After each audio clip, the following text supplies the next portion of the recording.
kapangyarihan. Tahimik ang katotohanan.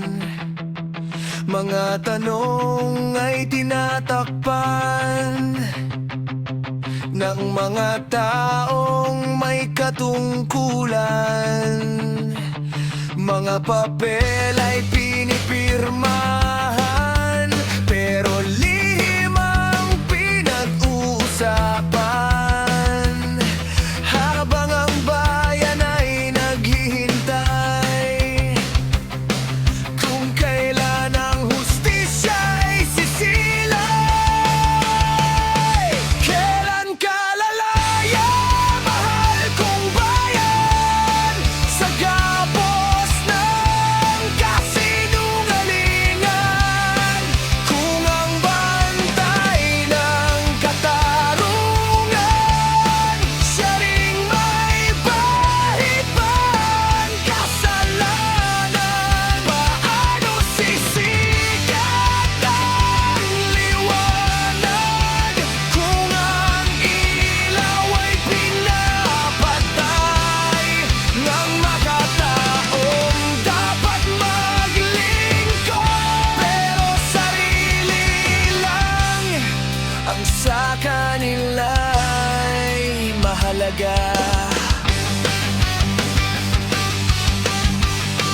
May mga boses na sumisigaw, pero pilit pinatatahimik. Mga tanong na dapat sagutin, napililit nilang inililihis. Habang ang taong bayan ay pagod na sa mga pangakong napako na. Mga pangarap ay nalunod na sa sistema na bulok at walang kwenta. Kailan ka lalaya, mahal kong Pilipinas, sa gapos ng kasinungalingan?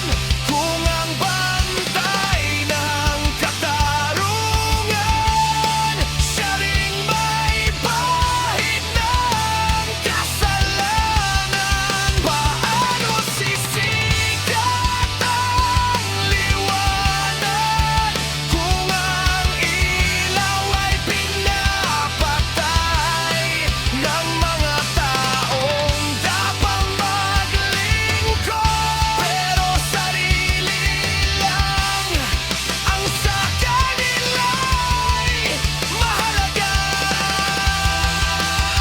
Ngunit hindi habang buhay mananatili ang dilim.